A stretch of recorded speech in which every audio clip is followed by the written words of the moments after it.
The Demon Within, Part 1. "Please don't leave me," the soldier begged as he struggled to lift himself up. "We were told to face our deaths with dignity. You bring shame to our master," said the other soldier, who had known his injured comrade for virtually his entire life.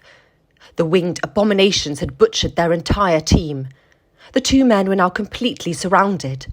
The soldier who had left his injured former friend was aware of how grim the situation was and wanted to take as many of the monsters down as he could with his last breath. "Over here, you abominations!" he shouted at the top of his lungs. "What are you doing?" the injured man spluttered out. "Going out in a way our master would be proud of," the other soldier said, as he lifted out a small bomb powerful enough to take out several of the creatures. "Come on!" he shouted at 3 of the winged beasts who descended slowly towards him. The demons' wingspans were all over 30 feet long, whilst their bodies were all over 8 feet tall. Their skin was red and slimy, whilst their arms were far longer than their legs, and each of the 3 beasts had a long, forked tail. Their faces, meanwhile, had 4 green eyes, no nose, and a massive mouth filled with razor-sharp teeth. The lead demon made a move towards the soldier, who instantly raised his weapon and started to activate it. Whilst he was distracted, however, another one of the demons from the side managed to whip the bomb out of his hand with his tail.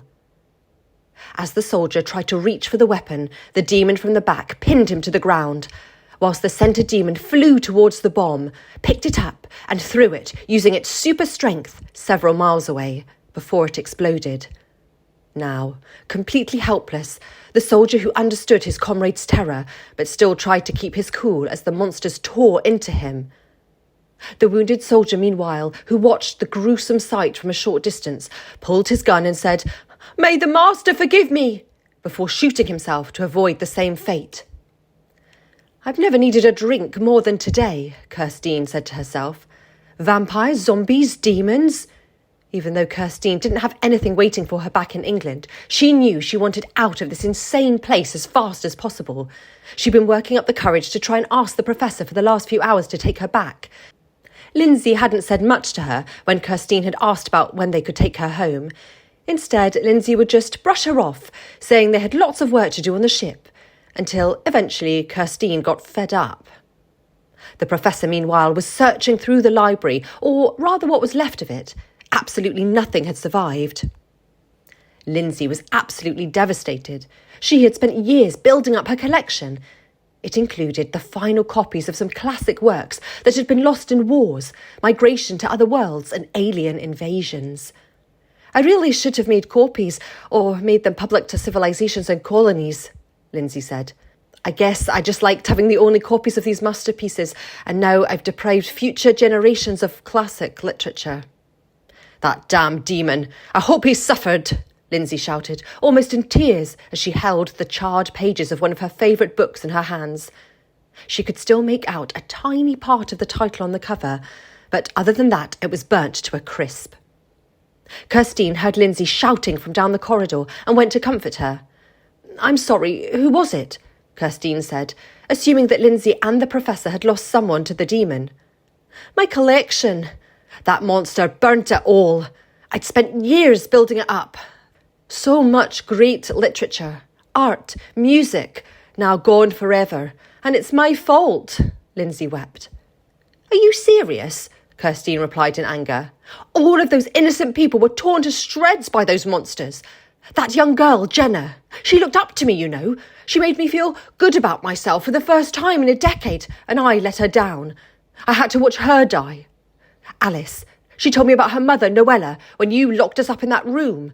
She told me how she couldn't bear the thought of Noella losing her only daughter and never knowing what happened to her. Now that's happened, only it's worse. Alice's mother will be waiting for the rest of her life, and you're whining about some fucking books. You're partly responsible. Feel guilty for that." "Well," the professor interjected, "having listened to some of your music, Miss Williamson, it doesn't surprise me that you have no appreciation for great art." "Now you listen to me, you creepy old..." Kirsteen replied, before Lindsey tried to break them up. "OK, calm down, the pair of you." "Of course we regret what happened, Kirsteen. We did all we could to save those people, and if it wasn't for us, you'd be dead. You could show a little gratitude." "You're right. I'm sorry. It's just I don't belong here," Kirsteen replied. "Please, just send me home, where I can get pissed enough into thinking this was all just some fucked up dream." "Well, now seems like as good a time as any to tell you, Miss Williamson," the professor said in a somewhat less arrogant tone than usual. "I'm afraid you can't go home." "What do you mean?" "According to the history books, when you were abducted, you were never found. It has to stay that way," the professor said coldly. "I don't understand," Kirsteen protested. The professor sighed, which greatly irritated Kirsteen. "You can't change history. You make history. For instance, if you were to travel backwards in time and stop a great war that devastated your planet from happening, then you would create a time paradox, as there'd be no war to inspire you to go back. So wouldn't, but if you didn't go back, there would be nothing to stop the war, so then you would, and on it goes. A paradox like this eats away at the universe, traps people, planets, races to relive the same moments over and over again. We'd be creating a paradox with the future we have already visited where you were lost." "I don't understand, though. Didn't you change history by saving me, if I'm supposed to have died on that godforsaken ship?" "I never said you died, just that you didn't get home. I'm sorry, Kirsteen, but you absolutely cannot go home." "What if you bring me back in secret and I go into hiding?" "No, I'm afraid not. There's still a risk. We have two options. Either we find you another time and place to live. The ship will monitor if you can be slotted in there without interfering. That could take years, however, if we ever find you a place. Or you'll just have to stay with us." The words filled Kirsteen with horror. "You're joking. Surely you're joking," Kirsteen said. "I'm not thrilled about this either, Miss Williamson, but I don't see any other choices," the professor replied. "I'm not staying on this ship another minute." Suddenly, the ship came to a halt. "We've landed somewhere. Come on," the professor said, almost ignoring Kirsteen's pleas. Kirsteen turned to Lindsey. "Please, I know you're not like him. He's not human. That guy from the future was right about him. You have to tell that creepy old professor that I don't belong here." Kirsteen could see how Lindsey wasn't going to tell her anything different before she even opened her mouth. "I'm sorry, Kirsteen, but it's... I don't want to hear some travel bullshit. I want you to take me home," Kirsteen shouted. "I can't," Lindsey said firmly. Kirsteen still didn't accept it and followed the professor down the hall. The professor was preparing to use his magic to teleport to whatever world they had landed near below. The planet was not in the ship's memory banks. "I do so love visiting a new world for the first time," the professor chuckled. "Excuse me," Kirsteen shouted, much to the professor's annoyance. "We hadn't finished talking." "We had. Well, at least anything of any relevance. I'm sorry, Miss Williamson, I really am. Believe me, if I could, I would take you back home in an instant. I can't. It's as simple as that. Maybe we can find somewhere nice and peaceful for you to live. Until then, you're stuck here with us." Kirsteen knew deep down that he was right, but she didn't want to believe it yet. "Why don't you come with us in exploring this new planet?" the professor asked sincerely. "What?" Lindsey said in shock. "You want her to go exploring some alien world? She's just a pop singer," Lindsey protested. "Hey, I helped you against those zombies," Kirsteen protested, not sure why she did. "Yes, I know. I just meant that it's not fair to put someone untrained and inexperienced through this kind of mission." "How is she ever going to learn otherwise? It's like I said, she could be with us for a long time. We might never find a world she's supposed to settle on. You want her to just be cooped up in this ship all the time? That'd drive anyone mad. Even more so now that our collection is gone," the professor said.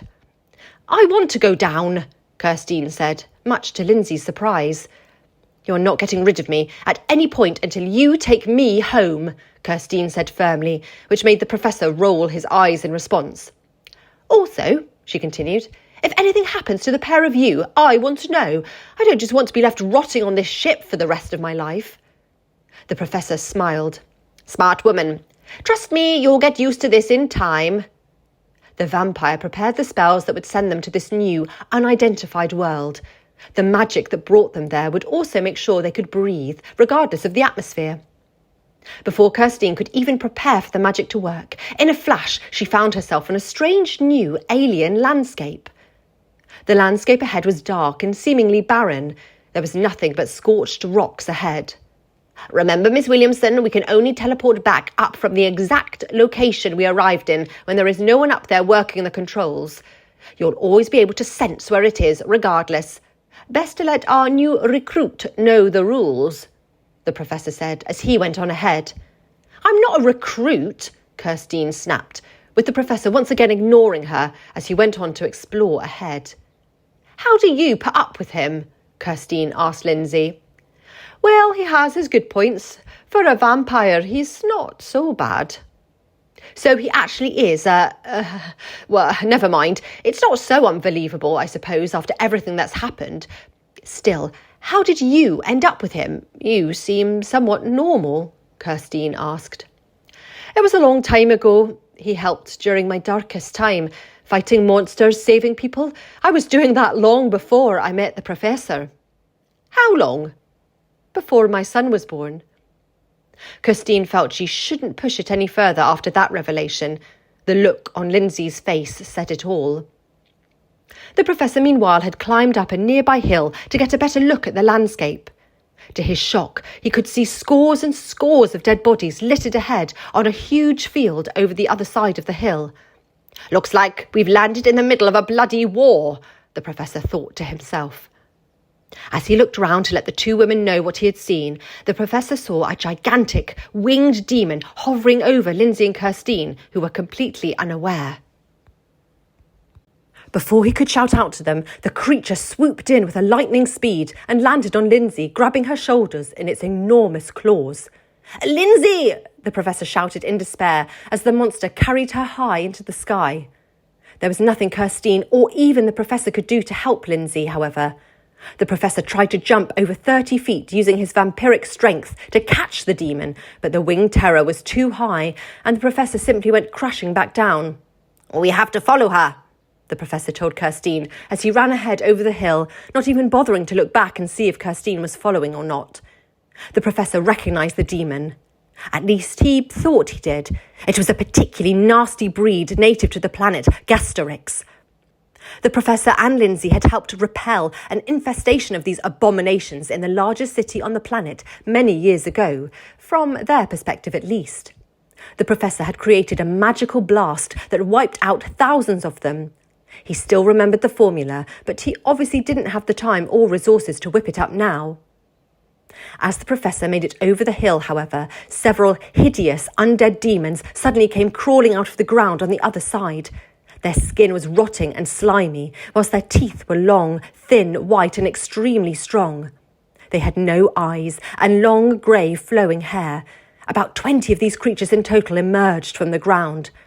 The professor had also encountered monsters similar to these brutes on yet another world and knew they were vicious killers. Kirsteen stood near the professor and picked up a rock for defence. It probably wouldn't do her any good, but she had to try something. The professor bared his fangs and ran into the demons.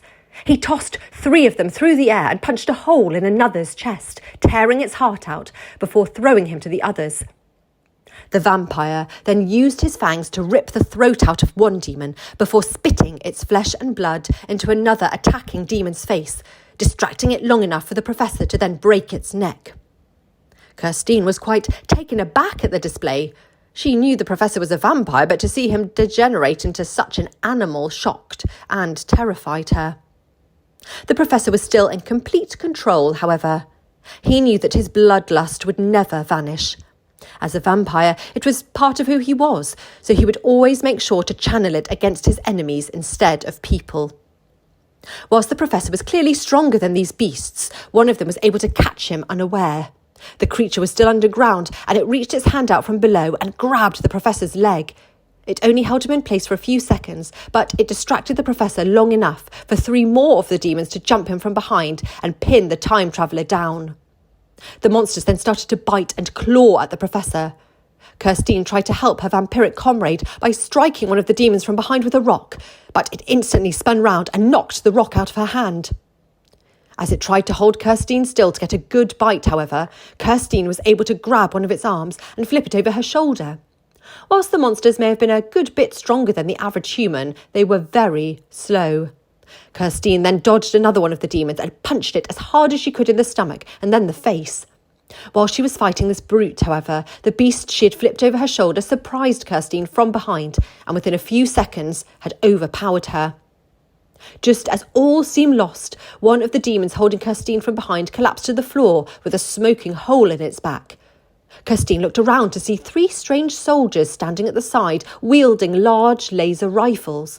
They mowed down all of the undead demons in a matter of seconds. Kirsteen instantly went to help the professor, who was still lying on the floor, covered in bite and scratch marks. "I'm okay, a bit worse for wear, but I'll heal. My clothes won't, sadly. I'll have to toss this suit out. Shame, I love the cape."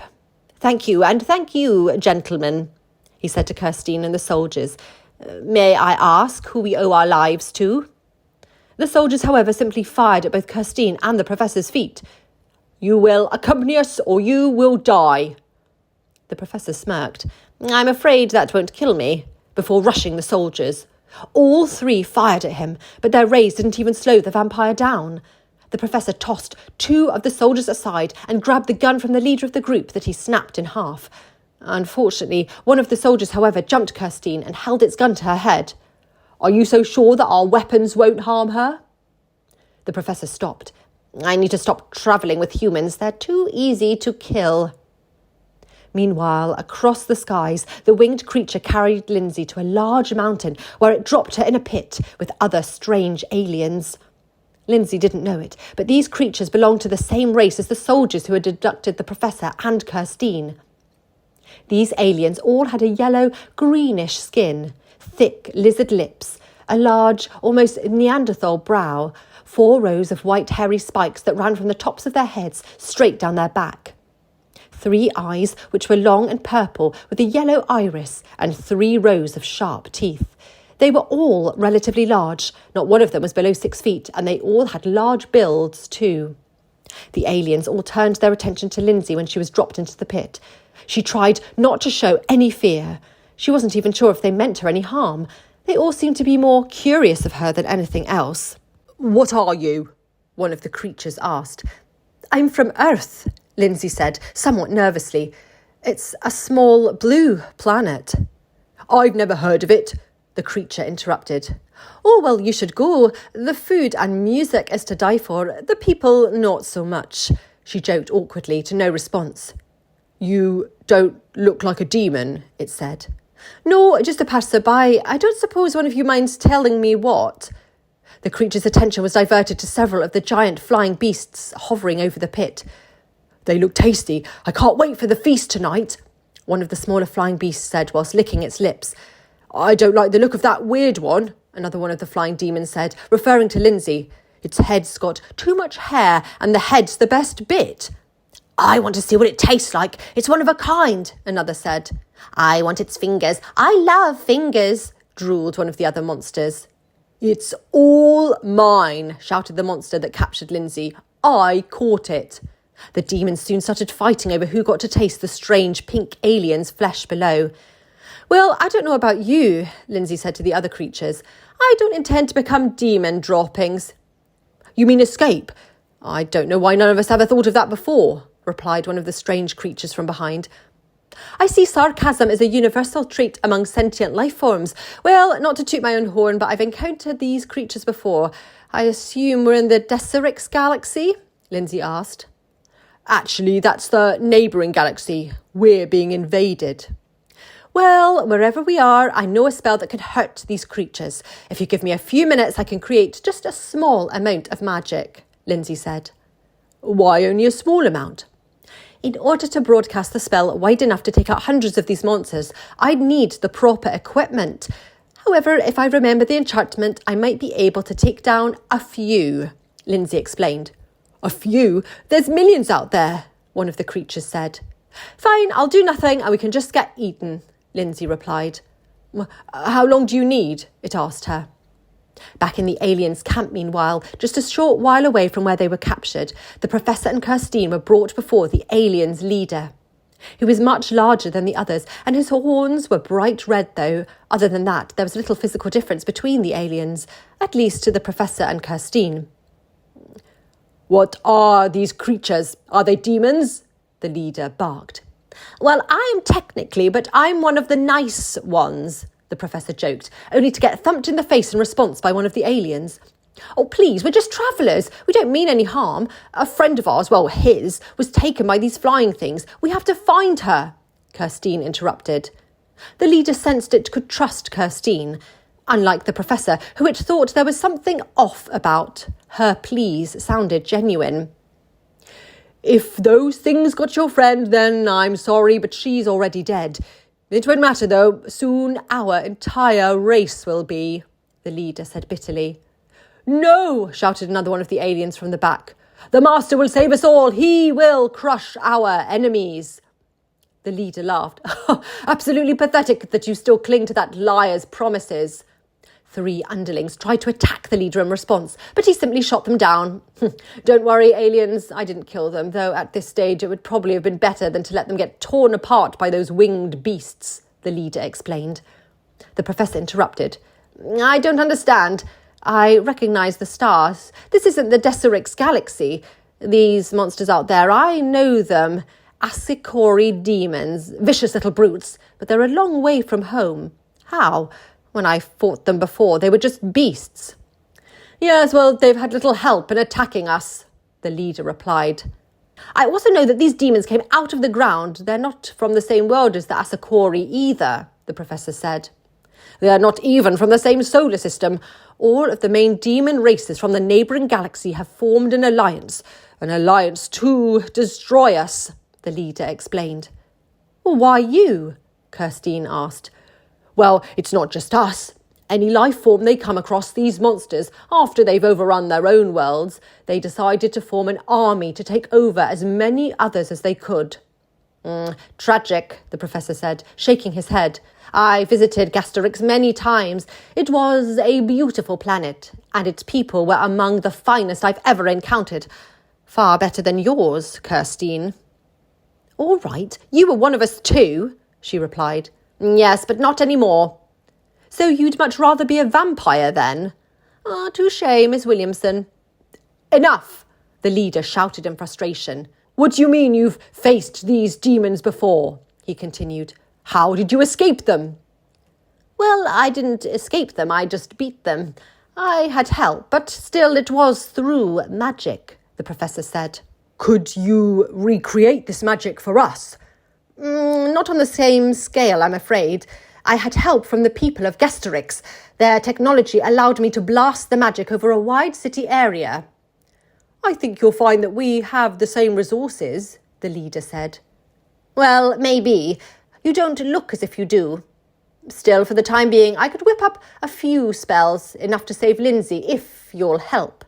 What? You would dare to force us to help you? Shouted one of the monsters at the back, before being shut up by its leader. I'm not telling you, I'm asking. If you won't help, fine, we'll go ourselves, the Professor said. Of course we'll help you, said the leader, much to everyone, including the Professor's surprise. Well, that I was not expecting, the Professor said. The way I see it, we have no choice. We're beaten anyway, so either we sit and wait to die, or we help you and you help us. Why don't you just try and force me to give you the magics? The Professor asked, with Kirsteen nudging him to shut up, not that he acknowledged her. You don't strike me as the sort of man who breaks easy. Like I said, we don't have the time. I just wish those little runts would stop hiding, one of the Asicori said, as it sat over the pit Lindsey and the aliens were held in. Well, to be fair, considering what we did to their friends, can you blame them? Said another of the abominations. No, I suppose not, it laughed, thinking of the horrors it had helped to inflict on the people of this world. It's just been days since we last found any of them. I'm starting to worry if this lot are the last left. Did you hear that? It taunted, whilst leaning over the pit. You lot might be the last of your kind. When we kill you, well... The demon stopped, as it noted something strange in the pit. All of the aliens were attacking Lindsey. They were throwing her around and striking her. They're killing the rare meat! Quick, quick, stop them! One of the demons screamed. All of the demons around the pit quickly flew in, causing the aliens to scatter from Lindsey. They gathered around her for a few seconds, poking her to see if she was still alive, before Lindsey jumped up and cited a strange enchantment from memory. She'd been doing so for the last few minutes in order to draw the magics out from her ship. Now she just needed to say the final part. The spell killed 2 demons in front of her and knocked the other 3 to the floor. Wasting no time, the aliens seized their chance and tore the unconscious demon apart. Hope we didn't hurt you too much, one of the aliens said to Lindsey. Oh, not at all. I've been through worse. Besides, we had to make it look real. Still, now the hard part begins. To be continued.